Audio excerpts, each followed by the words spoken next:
ഓഫീസിൽ നിന്ന് ഇന്ദ്രനും ശ്രീയും ശിവയും ഒരുമിച്ചിറങ്ങി. നല്ല മഴയായതുകൊണ്ട് ശിവയെ ഒറ്റയ്ക്ക് വിട്ടില്ല. ഇന്ദ്രൻ വീട്ടിലേക്ക് ആക്കിക്കൊടുത്തു. ദേവുവിൻ്റെ വീട്ടിലും കയറി കാര്യം പറഞ്ഞു. ശ്രീയാണിൽ അംബികമ്മയുമായി കത്തിയടിയോട് കത്തിയടി. അവസാനം ഇന്ദ്രൻ പൊക്കിയെടുത്ത് കൊണ്ടുപോയതെന്ന് കേൾക്കുന്നു. വീട്ടിലെത്തുമ്പോൾ ഇന്ദ്രൻ സിദ്ധുവിനെ കാണുന്നു. അവരുടെ റൂമിൽ ഓരോന്നും ആലോചിച്ചിരിക്കുന്ന സിദ്ധുവിൻ്റെ അടുത്തേക്ക് ഇന്ദ്രൻ പോയി. നീ എന്താ ഇങ്ങനെ ഇരിക്കുന്നേ? എന്തു പറ്റിയടാ? എടാ, എനിക്കൊരു കേസ് കിട്ടിയിട്ടുണ്ട്. ഒരു റേപ്പ് കേസ്. വളരെ ക്രൂരമായാണ് ഒരു പെൺകുട്ടിയെ കൊന്നേക്കുന്നത്. അതും 18 വയസ്സ് പ്രായം. പോസ്റ്റ്മോർട്ടം റിപ്പോർട്ടിൽ പറയുന്നത് ഒത്തിരി പേർ റേപ്പ് ചെയ്തിട്ടുണ്ട്, അതും കെട്ടിയിട്ട്. അവളുടെ കയ്യിൽ കെട്ടിയതിൻ്റെ പാടുകളുണ്ട്. പിന്നെ അവളുടെ പ്രൈവറ്റ് പാർട്ടിൽ എന്തോ ഉപയോഗിച്ച് മുറിപ്പെടുത്തിയിട്ടുണ്ട്. ഇങ്ങനെയൊക്കെയുണ്ട് പൊന്ന മക്കൾ. വെറുതെ വിടരുത് ഒരുത്തനെയും. കൊന്നു തള്ളണം. ഒരു നിയമത്തിനും വിട്ടുകൊടുക്കരുത്. അതിനവരെ കിട്ടിയാൽ പിന്നെ വെച്ചേക്കില്ല. ഞാൻ അവളുടെ വീട്ടിൽ പോയി ആകെ ഷോക്കായി പോയടാ. നമ്മുടെ കൂടെ പഠിച്ച അജിത്തിൻ്റെ പെങ്ങളാവൾ. വാട്ട്? നമ്മുടെ മാളുവോ? അതേടാ, മാളു. പിന്നെ അജിത്ത് ഇപ്പോൾ തളർന്നു കിടപ്പാ. അവൻ്റെ മുന്നിലിട്ടാ അവൻ്റെ പെങ്ങളെ കൊന്നത്. ഒന്നും മിണ്ടാതെ തളർന്നു കിടക്കുന്നവനെയും അവൻ്റെ അച്ഛനെയും അമ്മയും കണ്ടിട്ട് സഹിക്കുന്നില്ലടാ. വിടരുതടാ ഒരുത്തനെയും. നാളെ ഞാനും വരാം നിന്റെ കൂടെ അവനെ കാണാൻ. സിദ്ധു അതിനൊന്ന് അമർത്തി മൂളി. ഒരു സൈഡ് മരങ്ങളിൽ തിങ്ങി നിൽക്കുകയാണ്. വനമാണ്. അതിലൂടെയാണ് രുദ്രൻ പോകുന്നത്. ദേവു ഒന്ന് മയങ്ങി. പെട്ടെന്ന് അവൻ ബ്രേക്ക് ചവിട്ടിയതും അവൾ ഞെട്ടി എഴുന്നേറ്റ് നോക്കിയതും അവളാകെ പേടിച്ചുകൊണ്ട് രുദ്രനെ നോക്കി. അവിടെ ഒരു കൂസലുമില്ലാതെ ഇരിക്കുന്നു. അവൻ ദേവുവിനെ നോക്കിക്കൊണ്ട് പറഞ്ഞു, നീ കാറിൽ തന്നെ ഇരിക്ക്. പുറത്തേക്ക് ഇറങ്ങിയേക്കരുത്. ഞാനിതൊന്ന് ഫിനിഷ് ചെയ്തിട്ട് വരാം. വിക്രമിൻ്റെ കുണ്ടകൾ വഴിക്ക് തടസ്സമായി നിൽക്കുകയാണ്. രുദ്രൻ ഇറങ്ങിച്ചെന്ന് പറഞ്ഞു, 3 പേര് വെച്ച് പെട്ടെന്ന് തീർത്തിട്ട് വേണം പോകാൻ. അങ്ങനെ അടി തുടങ്ങി മക്കളെ. രുദ്രൻ്റെ അടുത്തേക്ക് വരുന്ന ഓരോ ഗഡോൽഗജന്മാരെയും തകർത്തടിക്കുകയാണവൻ. കലി പൂണ്ട് നിൽക്കുന്ന അസുരനെ തളക്കാൻ ആരെയും കൊണ്ട് പറ്റുന്നില്ല. നമ്മുടെ കൊച്ചാകട്ടടിയുടെ പവറിൽ കാറിൽ നിന്നും ഇറങ്ങി കൂവലും കയ്യടിയും കൊടുത്ത് പ്രോത്സാഹിപ്പിക്കുകയാണ്. പെട്ടെന്ന് രുദ്രൻ ഓടി വന്ന ദേവുവിൻ്റെ കയ്യും പിടിച്ചു വലിച്ച് കാട്ടിലേക്ക് ഓടി. ഈ അസുരൻ ആരെ കണ്ടാണാവോ ഓടിയത്? ഓടി ഓടി കാടിൻ്റെ ഉള്ളിലേക്ക് കയറി. ദോ, താൻ എന്തിനാണ് ഓടിയത്? അവന്മാർ പേടിച്ചിട്ടാണോ? കിതച്ചുകൊണ്ട് ദേവ് രുദ്രനോട് ചോദിച്ചു. അതിന് രുദ്രൻ ദേഷ്യത്തോടെ ഒന്ന് നോക്കി അവളെ. അതിനവളൊന്ന് പുച്ഛിച്ചു.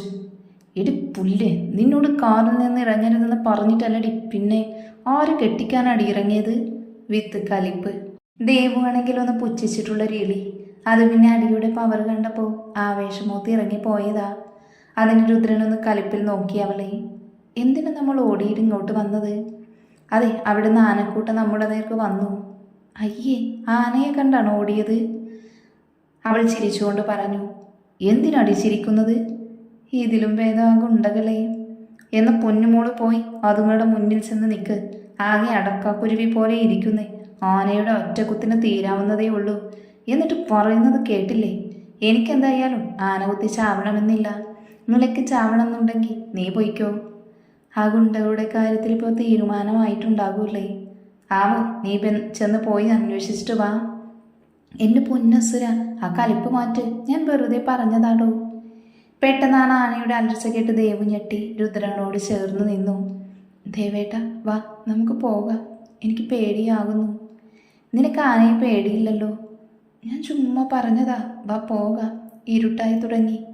പെട്ടെന്ന് ഇടിവെട്ടിയെന്ന് ദേവു പേടിച്ച് രുദ്രനെ കെട്ടിപ്പിടിച്ച് കരയാൻ തുടങ്ങി. അവനാണെങ്കിൽ എവിടേക്ക് പോകും വഴി മനസ്സിലാകാതെ ചുറ്റും നോക്കി. പെട്ടെന്നാണ് അവൻ ഒരു ഏർമാടം കണ്ടത്. ദേവുവിനെ ചേർത്ത് പിടിച്ച് അതിൻ്റെ അടുത്തേക്ക് നീങ്ങി. നന്ദു, ഇതിൽ പിടിച്ച് മുകളിലേക്ക് കയറ്. ഇല്ല ദേവേട്ട, എനിക്ക് പേടിയാ. പേടിച്ചിട്ട് അവൾ അവൻ്റെ അടുത്ത് നിന്ന് മാറാതെ നിന്നു. പേടിക്കണ്ട, ഞാനില്ലേ. നീ കയറ്. ഇല്ലെങ്കിൽ ആനയൊക്കെ വരും. മഴ വരുന്നുണ്ട്. ദേവ് പേടിച്ച് അതിൽ ചവിട്ടി മുകളിലേക്ക് കയറി. കൂടെ അവനും. മുകളിലെത്തി ഏണി പൊക്കി മുകളിലേക്ക് വെച്ചു. മൃഗങ്ങളിൽ നിന്ന് രക്ഷ നേടാൻ ഉണ്ടാക്കിയിരുന്നതാ. എന്തായാലും ഇവിടെ അടുത്ത് തന്നെ റോഡ്. നേരം വെളുത്താൽ നമുക്ക് പോകാം. അതിന് ദേവ് ഒന്ന് മൂളി. ഭൂമിയെ ചുംബിച്ചുകൊണ്ട് മഴ അതിശക്തമായി പെയ്തു. കൂടെ ഇടിവെട്ടും ഇടിമിന്നലും. ദേവ് പേടിച്ച് രുദ്രനോട് ചേർന്നിരുന്നു. രുദ്രൻ അവളെ നെഞ്ചോട് ചേർത്ത് പിടിച്ച് തലയിൽ തലോടി. മഴയുടെ കാഠിന്യത്തിൽ തണുപ്പും കൂടി. ദേവുവിന് ചെറുതായി തണുക്കാനും തുടങ്ങി. വിറച്ചുകൊണ്ടിരുന്ന അവളെ തൻ്റെ കോട്ടൂരി പുതപ്പിച്ചു അവൻ. കുഞ്ഞിക്കുട്ടികളെ പോലെ അവൻ്റെ നെഞ്ചോരം ചേർന്നു അവൾ മയങ്ങിപ്പോയി. അവളെ തലോടി തലോടി അവനും മയങ്ങിയിരുന്നു. ഇതേ സമയം സിദ്ധുവും ഇന്ദ്രനും രുദ്രനെ മാറി മാറി വിളിച്ചു. Phone out of coverage area ആണെന്ന് കേൾക്കും തോറും പേടിയുമായി അവർക്ക്. ശിവയാണെങ്കിൽ അവൾ വരാത്തതുകൊണ്ട് ഇന്ദ്രനെ വിളിച്ചു തുടങ്ങി. അവരെ പേടിപ്പിക്കണ്ടല്ലോ എന്ന് കരുതി അവൾ നാളെ വരികയുള്ളൂ, മഴയായതുകൊണ്ട് അവിടെ റേഞ്ച് പ്രോബ്ലം ഉണ്ട്, അതാ കിട്ടാത്തതെന്ന് പറഞ്ഞ് സമാധാനിപ്പിച്ചു. സിദ്ധു രുദ്രൻ്റെ ഫോൺ ലൊക്കേഷൻ നോക്കിച്ചപ്പോൾ ഫോറസ്റ്റ് ഏരിയയിലാണെന്ന് കണ്ടെത്തി. മഴ അതിശക്തമായതുകൊണ്ടാകും രാത്രി ആയതുകൊണ്ട് അവർക്ക് അങ്ങോട്ട് പോകാൻ പറ്റിയില്ല. അന്നത്തെ രാത്രി അവർക്ക് ഉറങ്ങാനേ കഴിഞ്ഞില്ല. വിക്രമിൻ്റെ ഗുണ്ടകൾ 1-2 പേര് മാത്രം കാട്ടാനാക്രമണത്തിൽ നിന്ന് രക്ഷപ്പെട്ടു. വിക്രമിനോട് അതിലൊരുവൻ പറഞ്ഞു അവർ കാട്ടിലേക്ക് ഓടിയത് വല്ല മൃഗങ്ങളും കൊന്നിട്ടുണ്ടാവുമെന്ന്. എന്നാൽ വിക്രമിന് ദേവുൻ കിട്ടാത്തതിൻ്റെ ദേഷ്യം തോന്നി. അവളുടെ വശ്യത അവൻ അനുഭവിക്കാൻ തോന്നി. ഗുണ്ടകളെ ദേഷ്യത്തിൽ നോക്കി അവൻ അകത്തേക്ക് പോയി.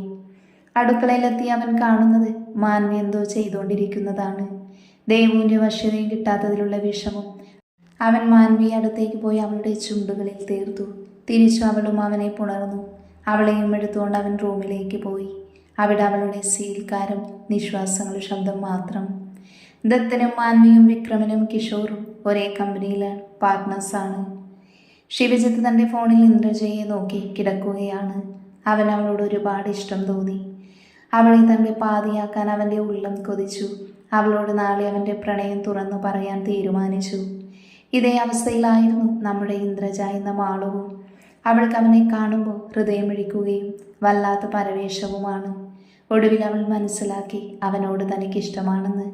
ശ്രീമോളാണെങ്കിൽ കട്ടിൽ കണ്ടപ്പോഴേ ഉറക്കമായി. ദേവികയും വേദികയും രുദ്രനെയും ഇന്ദ്രനെയും അവരുടെ വരുതിയിലാക്കാനുള്ള പ്ലാനുകൾ മെയ്യുകയായിരുന്നു. കൂട്ടിന് അവരുടെ തള്ളയും തന്തയും. സൂര്യപ്രകാശം കണ്ണിൽ തട്ടിയപ്പോഴാണ് രുദ്രൻ കണ്ണു തുറന്ന് നോക്കിയത്. തൻ്റെ നെഞ്ചിൽ പൂച്ചക്കുഞ്ഞിനെ പോലെ ഉറങ്ങുന്ന ദേവുവിനെ കണ്ടപ്പോൾ അവൻ അതിയായ വാത്സല്യം തോന്നി അവളോട്. അവളുടെ മുഖത്തേക്ക് വീണു കിടക്കുന്ന മുടിയെ പതിയെ ഒതുക്കി വെച്ചു. പ്രണയത്താൽ അവളെ നോക്കി പതിയെ അവളുടെ നെറ്റിത്തടത്തിൽ തൻ്റെ സ്നേഹ ചുംബനം നൽകി. പെട്ടെന്നാണ് രുദ്രൻ താനിപ്പോൾ എന്താ ചെയ്തത് എന്ന ബോധമുണ്ടായത്. പതിയെ തൻ്റെ നെറ്റിയിൽ തലോടിക്കൊണ്ട് ചിന്തിച്ചു, ഈ കുരിപ്പ് എഴുന്നേൽക്കാഞ്ഞത് ഭാഗ്യം, ഇല്ലെങ്കിൽ എൻ്റെ ഇമേജ് പോയേനെ. ഉറങ്ങുമ്പോൾ എന്ത് പാവം ക്യൂട്ടായിട്ടിരിക്കുന്നു, കെട്ടിപ്പിടിച്ചൊരു കടി കൊടുക്കാൻ തോന്നുന്നു. ഇനിയും അവളെ നോക്കിയിരുന്ന തൻ്റെ കൺട്രോൾ പോകുമെന്ന് മനസ്സിലാക്കിയ രുദ്രൻ അവളെ മാറ്റിക്കിടത്തി എഴുന്നേറ്റു. ചുറ്റും നോക്കി. മുകളിൽ നിന്ന് നോക്കിയപ്പോൾ അവൻ റോഡ് സൈഡ് കണ്ടെന്ന് മനസ്സിലായി. കുറച്ചു ദൂരം പോയ റോഡായെന്ന്. തൻ്റെ ഫോൺ എടുത്ത് നോക്കിയപ്പോൾ റേഞ്ച് കണ്ടതും വേഗം തന്നെ ഇന്ദ്രനെ വിളിച്ചു. ഡാ കോപ്പേ, എവിടെ പോയി കിടക്കുവടാ പൊന്ന മോനെ. ഫോൺ എടുത്ത വഴി രുദ്രൻ കേട്ടി ഇന്ദ്രൻ്റെ വക ഭരണിപ്പാട്ട്. രുദ്രൻ ഒരു നെടുവീർപ്പിട്ടുകൊണ്ട് കാര്യങ്ങളെല്ലാം പറഞ്ഞു. നിന്റെ ഫോണിൻ്റെ ലൊക്കേഷൻ അനുസരിച്ച് ഞങ്ങൾ വന്നുകൊണ്ടിരിക്കുക. എന്നാലും നീയും കൂടി ലൊക്കേഷൻ ഇടാൻ പറ്റുമെങ്കിൽ ഇട്ടേക്ക്. ശരിടാ. രുദ്രൻ ലൊക്കേഷൻ അയച്ചു കൊടുത്ത് പതുക്കെ ദേവുവിനെ വിളിച്ചു. എവിടെ? ആള് തിരിഞ്ഞു കിടന്നു. നന്ദു എഴുന്നേൽക്ക്. പോ അമ്മ, ഞാൻ ഇന്നെങ്കിലും കിടക്കട്ടെ. അല്ലെങ്കിൽ ഈ അസുരൻ കാരണം ഉറക്കമില്ല. നമ്മുടെ കൊച്ചുറക്കത്തിൽ പിച്ചുമ്പേയും പറയുക. ഇത് കേട്ട രുദ്രൻ കലിപ്പിച്ചുകൊണ്ട് വിളിച്ചു. ഡി ദേവു, എഴുന്നേൽക്കടി കോപ്പേ. അലർച്ചയായിട്ട് ദേവു എഴുന്നേറ്റുകൊണ്ട് രുദ്രനെ നോക്കിക്കൊണ്ട് ചോദിച്ചു, അസുരൻ എന്താ എൻ്റെ റൂമിൽ? അസുരൻ എന്ന വിളിയിൽ വീണ്ടും കോപം വന്ന അവൻ അവളെ വലിച്ച് തൻ്റെ മടിയിലിരുത്തി ഇടുപ്പിൽ അമർത്തി പിടിച്ചു. ദേവേട്ടാ വിട്, വേദനിക്കുന്നു. അപ്പം മര്യാദയ്ക്ക് വിളിക്കാൻ അറിയാമല്ലേ? അതിനവൾ വിളിച്ചുകൊണ്ട് സോറി പറഞ്ഞു. ഇനി വിളിക്കുമ്പോൾ ഓർത്തിരിക്കാൻ ഒരു സമ്മാനം തരട്ടെ. എന്ത് സമ്മാനാ? അത്രയും ചോദിച്ചപ്പോഴേക്കും നമ്മുടെ രുദ്രൻ കൊച്ച് ദേവുവിൻ്റെ കവിളിൽ അമർത്തി കടിച്ചു. വേദന കൊണ്ട് പുളഞ്ഞ് ദേവു അവനെ കലിപ്പിലൊന്ന് നോക്കി. എന്ത് നോക്കി പേടിപ്പിക്കുന്നേ? ഇനിയും വേണോ? ഇനി എന്നെ അസുരൻ എന്ന് വിളിച്ചാ ഇപ്പം തന്നത് ഞാൻ വേറെ എവിടെയെങ്കിലും തരും. കേട്ടോടി കൂരിപ്പേ. രുദ്രൻ്റെ വായിൽ നിന്ന് കേട്ട വാക്കുകളിൽ നമ്മുടെ കൊച്ച് പകച്ചിരിക്കുവാണ്. ഇന്ദ്രനും സിദ്ധുവും അവരുടെ അടുത്തേക്ക് വണ്ടിയും കൊണ്ട് പോവുകയാണ്. ഇല്ലിക്കാടി എന്ന റൂട്ടാണ് കാണിക്കുന്നത്. രുദ്രനും ദേവും റോഡിലേക്ക് നടന്നു വന്നു. അവരുടെ കാറിൻ്റെ അവസ്ഥ പറയണ്ടായിരുന്നു. അതാണ് ഭേദം. അതുപോലെ നശിപ്പിച്ചിട്ടുണ്ട്. ഇന്ദ്രനും സിദ്ധുവും വന്നപ്പോൾ തന്നെ അവർ കാറിൽ കയറി. അധിക നേരം അവിടെ നിൽക്കുന്നത് സേഫ് അല്ലാത്തത് കൊണ്ട് വേഗം അവിടെ നിന്ന് പോന്നിരുന്നു. ഇതേ സമയം ദേവുവിൻ്റെ വല്യമ്മാവൻ അംബികയെ വിളിച്ചു തറവാട്ടിലേക്ക് വരുന്ന കാര്യം പറഞ്ഞു. ഈ സൺഡേ വരാമെന്ന് അവർ പറഞ്ഞു. അതിൻ്റെ സന്തോഷത്തിലാണ് അരവിന്ദനും സുലോചനയും. അവർ പലതും കണക്കൂട്ടി. തൻ്റെ അമ്മയോട് കാര്യങ്ങൾ പറഞ്ഞവർ സൺഡേ വരുമെന്നും പറഞ്ഞു. മുത്തശ്ശിക്കും അത് കേട്ട് സന്തോഷമായി. പോകുന്ന വഴിയിൽ ദേവു ഒച്ചപ്പാടും ബഹളവും തുടങ്ങി. കൊച്ചിന് വിശപ്പിൻ്റെ അസ്കിതയുണ്ട്, അതാ ഒച്ചപ്പാട്. അവസാനം സിദ്ധു വണ്ടി ഹോട്ടൽ നിർത്തി ഫുഡ് കഴിക്കാൻ വേണ്ടിയിട്ട്. ഓർഡർ ചെയ്യൽ കണ്ടിട്ട് 3 പേരും അവളെ കണ്ണു തള്ളിയിരിക്കുന്നുണ്ട്. ഇതൊക്കെ എവിടേക്ക് പോകുന്നു ആവോ. അങ്ങനെ തീറ്റയും കഴിഞ്ഞ് അവർ വീണ്ടും യാത്രയായി. ദേവുവിൻ്റെ വീട്ടിലെത്തി അവളെ ഇറക്കി വിട്ടു. അവരും കയറിയ കാര്യങ്ങൾ പറഞ്ഞ് അംബിക അവരോട് കഴിച്ചിട്ട് പോകാമെന്ന് പറഞ്ഞു. കഴിച്ചിട്ടാ വന്നതെന്നും പറഞ്ഞ് അവർ അവിടെ നിന്നും ഇറങ്ങി. കുറച്ചു കഴിഞ്ഞ് അംബിക ദേവുവിനോട് തറവാട്ടിൽ പോകുന്ന കാര്യം പറഞ്ഞു. നാളെ പോകുന്ന കാര്യം പറഞ്ഞതും അവൾ ഹാപ്പിയായി. ഇന്നേ വരെ കാണാത്ത തൻ്റെ അമ്മയുടെ കുടുംബത്തെ കാണാലോ എന്ന സന്തോഷത്തോടെ അവൾ അകത്തേക്ക് പോയി. ശിവജിത്ത് ഇന്ദ്രജിയുടെ അടുത്തേക്ക് ചെന്ന് അവളെ വിളിച്ചു. ഇപ്പോൾ ഫ്രീ ആണോ? അതെ. നമുക്കൊരു കോഫി കുടിച്ചാലോ? എനിക്ക് തന്നോട് കുറച്ച് കാര്യങ്ങൾ പറയാനുണ്ട്. അങ്ങനെ ഇന്ദ്രജയും ശിവജിത്തും കോഫി ഷോപ്പിലേക്ക് പോയി. എന്ത് സാർ പറയാനുണ്ടെന്ന് പറഞ്ഞത്? താനെന്നെ സാറൊന്ന് വിളിക്കണ്ട, ജിത്തു എന്ന് വിളിച്ചോ. അതിനവളൊന്ന് പുഞ്ചിരിച്ചു. വളച്ചൊടിക്കാതെ കാര്യം പറയാം.